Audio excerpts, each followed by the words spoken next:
오늘의 주요 뉴스입니다.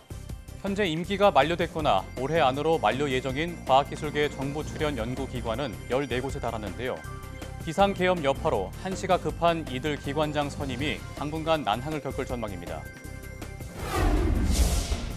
우리 국민의 42%는 딥페이크 가짜뉴스를 구별하지 못하는 것으로 조사됐습니다. 국민 10명 가운데 4명은 딥페이크 가짜뉴스를 진짜 뉴스와 구별하지 못했습니다. 또 10명 가운데 8명은 딥페이크를 활용한 가짜뉴스가 일반 가짜뉴스보다 더 부정적이라고 응답했습니다. 고대 북미 지역에 살던 사람들이 매머드를 식량으로 먹었다는 증거가 처음으로 나왔습니다. 미국과 캐나다 연구진은 북미 대륙에서 12,000여 년 전 이와의 뼈를 분석한 결과 고대 미국인의 식단에서 매머드 고기가 40%를 차지한 것으로 나타났다고 밝혔습니다. 올해 노벨상 수상자들이 인간의 지능을 초월하는 초인공지능 출현 가능성에 우려를 표했습니다. 초인공지능이 예상보다 빨리 등장할 것으로 전망되면서 과학자들은 기술 발전에 따른 규제를 신속히 조정해야 한다고 강조했습니다. 여러분 안녕하십니까? 사이언스 투데이 시작합니다.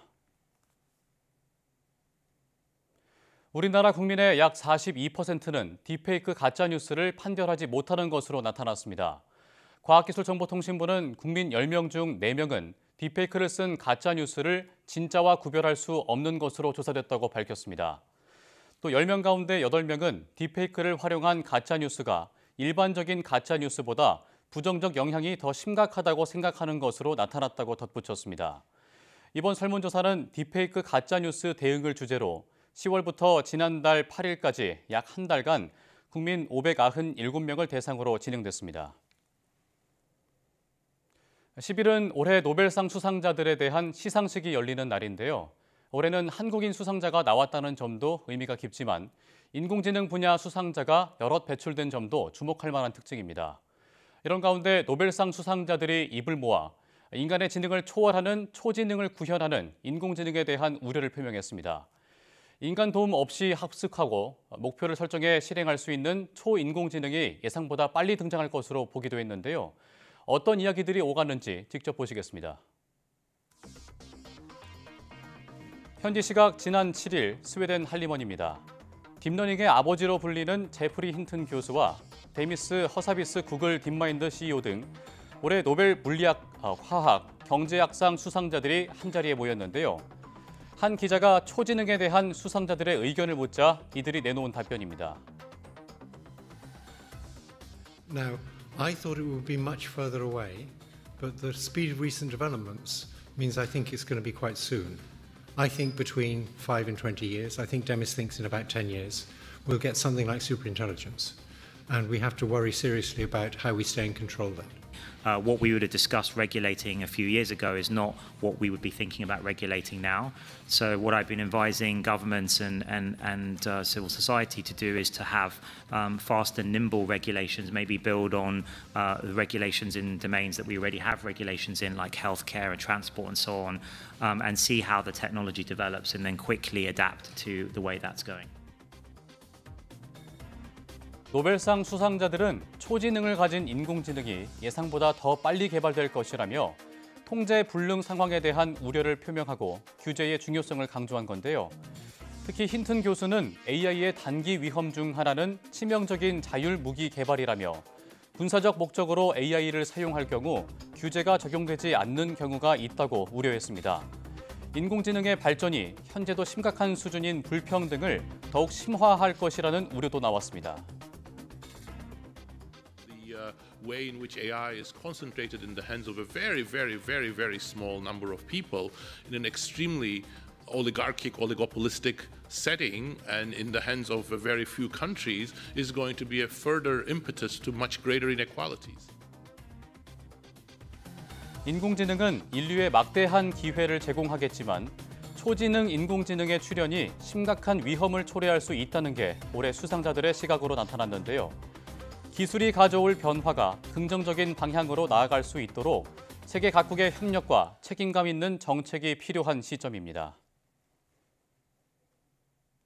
애플이 자사 클라우드 서비스 아이클라우드에서 아동 성학대 자료를 제대로 찾아내 삭제하지 않았다는 이유로 피해자들로부터 손해배상 소송을 당했습니다.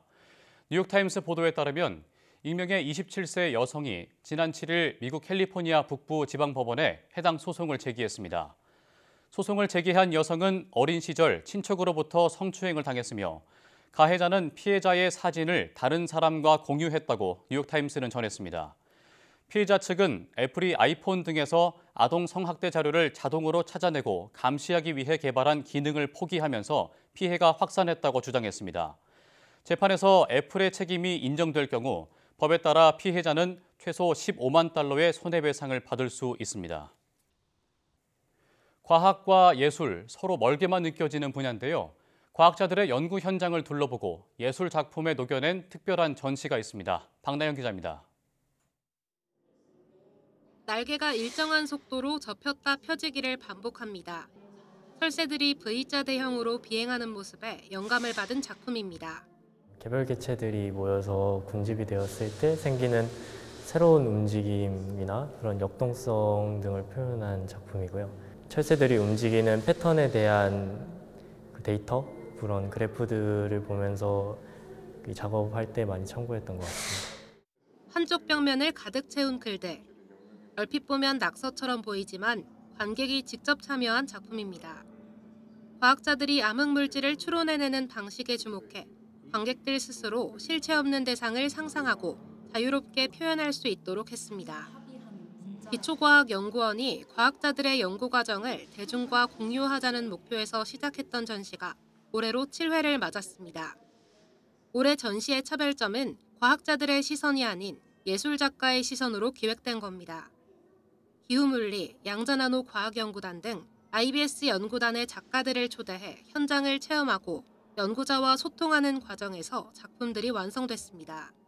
시각 차이가 뚜렷하게 존재하는 점이 되게 흥미로웠는데 저희 과학자들은 분석적인 방법으로 도표나 그래프를 보는데 익숙해져 있어서 예술가분들은 좀 더 통합적으로 시각적인 부분들에 집중을 하셔서 이번 전시는 우주에서는 서두를 필요가 없다라는 주제로 열렸는데 우주에서 지구를 볼 때 느끼는 조망 효과처럼 15명의 작가가 저마다의 관점에서 과학을 바라보고 해석한 내용을 예술작품으로 풀어냈습니다. 과학에 예술을 더해 작품을 만들어낸 이번 전시는 내년 4월 30일까지 만나볼 수 있습니다. YTN 사이언스 박나연입니다. 멀고 먼 옛날 원주민들은 영양분을 채우기 위해 어떤 음식을 주로 먹었을까요? 고대 북미 원주민들이 매머드를 식량으로 사용했다는 증거가 나오면서 선사시대 식단 연구가 전환점을 맞았습니다. 화면 보시겠습니다. 크게 휜 상아와 긴 털, 높이 5m에 육박하는 거대한 크기의 매머드. 고대인들이 이 매머드를 먹었다는 직접적인 증거를 찾은 건 이번이 처음인데요. 미국과 캐나다 공동연구진은 북미 대륙에서 약 12,800년 전에 사망한 18개월 유아의 뼈를 분석했습니다. 연구진은 유해에 포함된 동위원소에 주목했습니다. 구체적으로 힘줄이나 연골에 있는 단백질인 콜라겐에 포함된 산소와 질소 동위원소 비율을 비슷한 시기에 다양한 동물뼈 콜라겐 원소 비율과 비교했는데요. 그 결과 식단에서 매머드 고기의 비율이 40% 이상 차지한 것을 확인했습니다. 반면 그동안 중요한 식량원으로 여겨져 온 작은 포유류가 차지하는 비율은 극히 일부에 그쳤습니다. 이번 연구를 통해 전문가들은 매머드 사냥이 고대인들이 단기간에 북남미로 확산할 수 있었던 중요한 요인 중 하나로 보고 있습니다. 과학계는 매머드의 지방과 단백질이 주로 장거리 이동을 했던 고대인들의 생존에 결정적인 역할을 한 1등 공신으로 추정했습니다. 우주항공청과 한국항공우주연구원은 누리호 5차 발사에 실을 부탑재 위성을 산업체 등을 대상으로 공모한다고 밝혔습니다. 누리호 5차 발사는 오는 2026년 상반기 발사 예정으로 주탑재 위성으로 초소형 군집 위성 5기, 부탑재 위성에는 큐브 위성 7기가 탑재될 계획입니다. 또 국내 대학이 개발 중인 큐브 위성 2기와 국산 소자, 부품을 검증하기 위해 항우연이 개발하는 국산 소자 부품 검증 위성 2호도 부탑재 위성으로 함께 발사됩니다. 동해 심해가스전 유망 구조에 석유가스가 묻혀 있는지를 확인할 시추선인 웨스트 카펠라호가 9일 새벽 부산 외항에 입항했습니다. 웨스트 카펠라호는 부산 외항에 정박한 뒤 보급기지인 부산 신항으로부터 7, 8일 동안 시추에 필요한 자재들을 선적할 계획입니다. 보급 작업을 마치면 오는 17일쯤 시추 해역으로 출발해 본격적인 시추 작업에 들어갑니다. 정부는 해수면 아래 1km 이상 깊이까지 파고 들어가 시료 암석층을 확보하는 데까지 2달가량 걸릴 것으로 보고 있습니다. 대왕고래 프로젝트는 지난 6월 윤석열 대통령이 긴급 대국민 브리핑을 통해 직접 개발 의지를 피력할 만큼 현 정부의 상징적인 정책 과제로 꼽힙니다. 다만 윤 대통령의 계엄령 선포와 국회의 해제, 탄핵 전국이 맞물려 돌아가면서 산업통상자원부와 석유공사는 조용히 시추 작업을 준비하고 있습니다.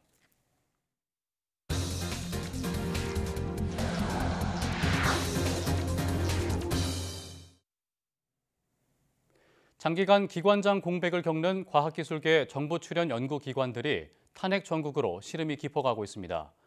비상계엄 선포 이후 새 기관장 선임 절차는 모두 멈춘 상황입니다. 화면 보시겠습니다. 현재 과학기술계에서 기관장 임기가 만료됐거나 올해 내 만료 예정인 기관은 한국한의학연구원, 한국생명공학연구원, 한국항공우주연구원 등 14곳입니다. 이 가운데 국가과학기술연구회 산하 정부 출연 연구기관은 김영식 이사장이 취임하면서 산하기관장 선임에 속도를 낼 것으로 기대됐지만 현재는 기약이 없는 상황입니다. NST 이사장은 출연연 원장을 임명할 수 있지만 기관장이 차관급인 만큼 부처와 대통령실 논의를 거치지 않으면 어렵습니다. 과학기술계에서는 NST에서 선임 절차와 관련해 올스톱하라는 지시가 내려왔다는 소문이 돌고 있습니다. 기초과학연구원도 노도영 원장 임기가 지난달 22일 끝났지만 새 원장 선임 공고도 내지 못하고 있습니다. 다만 한국연구재단의 경우 계엄 선포 전날인 2일 새 이사장이 임명됐습니다. 우주항공청 산하 항우연과 천문연도 지난 8월 원장 선임 절차를 시작했지만 후보 3배수가 지난 10월 공개된 이후 감감무소식입니다. 비상계엄 이후 전국이 급변하면서 당장 시급한 과학기술계 기관장 선임이 당분간 난항을 겪을 전망입니다. 탄핵안 표결이 무산되면서 전국 곳곳에서 이를 규탄하는 집회가 이어지고 있습니다. 여당의 표결 불참에 대한 비판과 함께 탄핵 재추진을 요구하는 목소리가 커지고 있습니다. 송세혁 기자가 보도합니다. 영하의 칼바람이 몰아치는 원주 도심공원. 시민 수백 명이 모여 대통령 즉각 퇴진과 탄핵을 요구하며 구호를 외칩니다. 참가자들은 여당의 표결 불참으로 탄핵이 무산된 것에 대해 분노를 쏟아냈습니다. 한국에서 이렇게 뜨거운 함성으로다가 윤석열 탄핵을 요구하면 누구도 민심이 천심인데 국민의 뜻을 거부할지는 못할 겁니다. 대전에서도 분노한 시민들이 광장에 모였습니다. 윤석열을 즉각 탄핵하라! 이들은 여당의 탄핵안 표결 거부를 비판하며 탄핵 절차 재개를 요구했습니다. 국민들의 목소리가 울려 퍼지는 것을 경청하고 이제 즉시 국민의힘도 탄핵에 동참을 해야 한다는 입장입니다. 창원에서도 대통령 탄핵을 촉구하는 집회가 이어졌습니다. 시민들은 대통령이 비상계엄 사태에 대한 책임을 지고 스스로 물러나야 한다고 목소리를 높였습니다. 지금 또 이렇게 민주주의가 무너지고 있는 모습을 아이에게 보여주기가 참 부끄럽기도 하고 그리고 다음 세대가 이런 일을 겪지 않았으면 좋겠다라는 생각으로 같이 나오게 됐습니다. 시민단체들은 대통령이 퇴진하거나 탄핵될 때까지 집회를 이어가겠다고 밝혔습니다. 탄핵안 표결 무산 이후 들끓는 민심이 전국에 어떤 변화를 가져올지 주목됩니다. YTN 송세혁입니다. 지난 주말 전국 곳곳에서 열린 대통령 탄핵 집회에 캐롤이 흐르고 촛불과 함께 LED 응원봉이 등장했습니다. 외신들도 촛불 시민에 이은 이른바 MZ식 집회 문화에 다시 놀라고 있습니다. 이광현 기자가 보도합니다. 탄핵 탄핵이 답이다. 탄핵이 답이다. 대통령 탄핵이라는 엄중한 이슈에도 청년들이 가득한 집회 현장은 비교적 밝은 분위기였습니다. 팬덤 문화의 상징인 응원봉이 출렁거리고 K-팝 노래, 자신들의 구호를 녹입니다. 교과서에서나 들었던 비상계엄을 처음 목격한 젊은 세대들이 탄핵 시위에 앞장서고 있습니다. 가장 질서 있게 대한민국의 무질서를 수습하고 질서를 잡아가는 현장이 바로 이곳 아닙니까? 이름만 봐도 헛웃음이 나오는 이색 단체들도 집회 분위기를 띄우고 있습니다. 나라가 평안해야 냥이도 행복하다는 범야옹 연대, 나라 걱정 없이 제발 그냥 누워있게 해달라는 단체까지 탄핵과 직접적인 연관성은 없지만 현 정권에 대한 민심이 이탈하고 있다는 방증입니다. 8년 전 촛불 시민에 감탄했던 해외 언론들, 이번엔 한국 K-팝 세대의 시위 방식에 주목합니다. 뉴욕타임스는 추운 날씨에도 아이돌 콘서트에서 보던 응원봉이 등장했다고 자세히 묘사했고, AFP도 일부 시위는 댄스 파티를 연상케 했다고 보도했습니다. 내가 어디에 속해 있고 또 누구랑 함께하고 있는지 이거를 이제 선언을 하는 거고, 응원봉들 같이 그 현장에서 보게 되면 또 강력한 그런 그 동지애를 느끼게 되고. 단순한 항의를 넘어 풍자를 담은 응원봉 시위가 집회 문화를 주도하며 촛불의 화력을 뛰어넘고 있습니다. YTN 이광현입니다. 국회에서 윤석열 대통령의 탄핵 소추안이 폐기된 다음 날 시민들은 같은 자리에서 윤 대통령의 탄핵을 촉구하는 집회를 또 열었습니다. 전공의 처단을 명시한 계엄사령부 포고령에 분노한 의료계도 잇따라 집회를 열고 의료 개혁에 끝까지 저항하겠다고 강조했습니다. 백종규 기자의 보도입니다.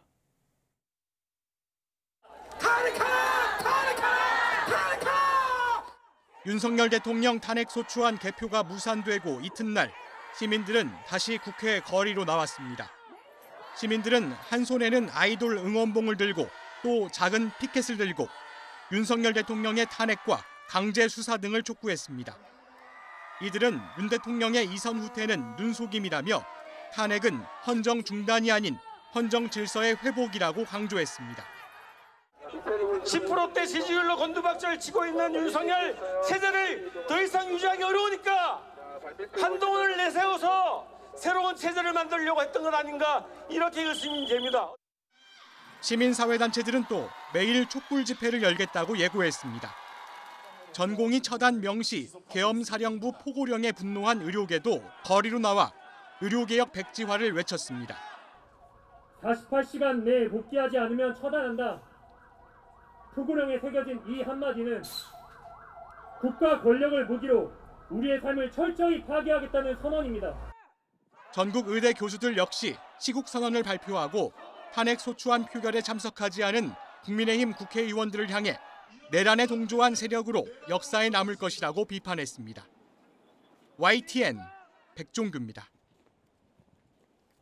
내년 상반기 전공의 모집 마감일인 9일까지 국내 5대 대형 상급종합병원 지원자가 한 자릿수에 머문 것으로 알려졌습니다. 앞서 보건복지부 수련평가위원회는 내년 3월부터 수련을 시작하는 상반기 레지던트 1년차 3,500여 명을 모집한다고 밝혔습니다. 이들 병원 측은 일부 전공의들이 복귀 의사가 있었지만 탄핵 전국 여파 등으로 지원을 주저하는 것으로 추정했습니다. 병원들은 추가 지원을 기다려보고 있지만 계엄 포고령 등으로 인해 의료계 분위기가 격양돼 있어 큰 기대를 하지 않는 분위기로 전해졌습니다. 의대생과 교수단체가 전국 40개 의대 총장을 향해 수시 합격자 발표 등 2025학년도 의대 신입생 모집 절차를 중단하라고 촉구했습니다. 대한의과대학 의학전문대학원 학생협회는 학교 총장에게 전하는 글에서 의학교육 현장 붕괴를 막기 위해 소신과 양심에 따라 2025학년도 신입생 모집을 정지해달라고 요구했습니다. 전국의과대학 교수비상대책위원회도 성명에서 전국 40개 의대 총장 이름을 모두 나열하며 이대로 의대 입시 진행을 수수방관하면 윤석열의 부역자가 되는 거라고 압박했습니다. 하지만 교육당국은 대입 전형을 바꿀 수 없다는 입장을 고수하고 있고 중앙대 의대는 이미 2025학년도 수시 학생부 종합전형 최초 합격자를 발표했습니다. 대학 수학 능력 시험 성적표가 배부되면서 곧 본격적인 정시 모집이 시작됩니다. 의대 증원에 무전공 선발, 거기에 쉬운 수능까지 수험생들이 어느 해보다 많은 변수를 고려해야 하는 상황입니다. 이문석 기자입니다. 선생님이 수능 성적표를 나눠줍니다. 예상대로 점수가 나왔을까? 떨리는 마음으로 성적을 확인합니다. 그동안 이 하나의 시험을 위해서 열심히 노력해왔고 또 결과도 상당히 만족스럽기 때문에 좀 홀가분한 기분이 많이 듭니다. 올해 수능을 본 46만여 수험생들 성적표가 배부됐습니다. 이제 정시 지원 전략을 짤 때입니다. 수험생들은 쉬운 수능에 점수가 올라 좋아하면서도 입시 변별력이 떨어진 점을 우려하고 있습니다. 아까 이제 변별력이 적기 때문에 약간 눈치 싸움을 많이 해야 될 것 같다 이렇게 생각합니다. 특히 의대 모집 정원이 크게 늘고 무전공 선발이 본격 도입되면서 과거 입시 자료만으로는 합격선을 예측하기 어려워졌습니다. 이제 무전공 선발이 많이 늘어나는 바람에 그 입시에 대한 정보가 많이 부족했던 게 사실입니다. 그래서 학생들하고 이렇게 자료를 찾아보는 데 있어서도 좀 어려움이 있었고, 입시업계는 정시 입시에서 각 대학이 영역별 가중치가 다른 환산 점수를 쓰는 걸 고려해 자신에게 유리한 대학과 학과를 정하라고 조언했습니다. 또 어느 때보다 추가 합격 이동이 많을 거로 예상되는 만큼 정시 전략을 짤 때 수시 합격 양상도 반드시 참고하라고 강조했습니다. YTN 이문석입니다. 뇌와 컴퓨터를 연결하는 뇌 컴퓨터 인터페이스 시장 규모가 커지고 기업 간 기술 경쟁이 심화할 것이라는 보고서가 나왔습니다. 정보통신산업진흥원은 주간 동향 보고서를 통해 미국 내 BCI 기술 시장이 한화로 약 540조 원 규모로 향후 5년 이내 임상시험을 마친 기기들이 본격적으로 상용화될 것으로 전망했습니다. 보고서는 외신을 인용해 BCI 기술과 스마트홈 장치, 전자기기의 통합은 사지마비 환자가 주변 환경을 제어할 수 있게 해 자율성과 삶의 질을 향상하고 있다고 전했습니다. 또 미국 식품의약품청이 BCI 뇌 이식 칩을 혁신 장치로 지정하는 등 신경과학 분야의 획기적인 진전으로 평가했다고 설명했습니다. 국내 연구진이 피부나 옷에 붙여 신체의 움직임으로 전기 에너지를 만드는 고효율 웨어러블 에너지 수확기를 개발했습니다. 디지스트 로봇 기계전자공학과 장경인 교수팀은 기계적인 압력을 가하면 전압이 발생하고 전압을 가하면 기계적인 변형이 발생하는 압전 효과를 이용해 피부의 탄력적인 움직임, 관절 운동 등 신체 활동에서 전기를 생산하는 기술을 개발했다고 밝혔습니다. 연구팀은 기존에는 유기물, 복합물 기반 압전 물질을 사용해 에너지 효율이 낮았는데 이번 기술은 납, 지르코늄, 티타늄이 결합한 세라믹 화합물을 바탕으로 높은 에너지 효율과 신축성을 동시에 확보했다고 설명했습니다. 또 변형에 민감하지 않은 3차원 구조로 설계해 기존 늘어나는 압전 에너지 수확기보다 280배 이상 높은 에너지 효율을 실현했다고 덧붙였습니다. 국내 바이오 기업인 엘리시움 바이오는 연세대 교원 창업 기업인 S2C 바이오와 신약 개발을 위한 공동 연구 협약을 체결했다고 밝혔습니다. 이에 따라 양사는 항암제 내성 치료제와 항바이러스 치료제 개발을 위해 인공지능 기술을 신약 개발에 접목해 국제적 경쟁력을 지닌 신약을 개발할 계획입니다. 엘리시움 바이오는 바이러스 감염 초기뿐만 아니라 감염 이후 숙주세포에서 바이러스가 칼슘을 이용해 복제하는 기전을 억제하는 방식의 항바이러스 제제를 보유하고 있습니다. S2C 바이오는 신약 개발 플랫폼과 인공지능 기반 저분자 화합물을 탐색하는 원천 기술을 보유한 교원 창업 바이오 벤처 기업입니다. 한세광 포스텍 신소재공학과 융합대학원 교수가 2024 한국생체재료학회 추계학술대회에서 대상을 받았습니다. 한 교수는 지난 2005년 포스텍에 부임한 이후 국제학술지의 생체재료 분야 180편 이상의 논문을 발표하고 특허 130건을 출원하는 등 연구를 산업화로 연결한 성과를 인정받았습니다. 그는 이번 수상을 계기로 생체재료 분야에서 한국의 위상을 더욱 높이는 데 최선을 다하겠다고 소감을 밝혔습니다. 한국생체재료학회 추계학술대회는 매년 생체재료 분야 연구자와 산업계 전문가들이 최신 연구 동향과 기술 성과를 공유하는 자리입니다.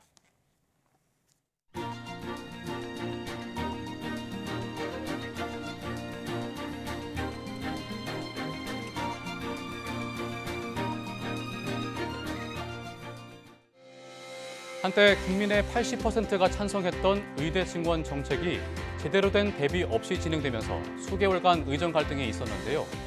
이번 계엄 사태로 인해 의료계 분위기가 격양돼 있지만 총각을 다투는 미급한 환자에게는 여전히 전문성 있고 숙련된 인원이 필요합니다. 게다가 날이 추워지면 환자 발생도 증가할 수 있는 만큼 이제는 의정이 국민 건강을 최우선으로 생각한 대책을 마련하길 바랍니다. 뉴스 마칩니다. 고맙습니다.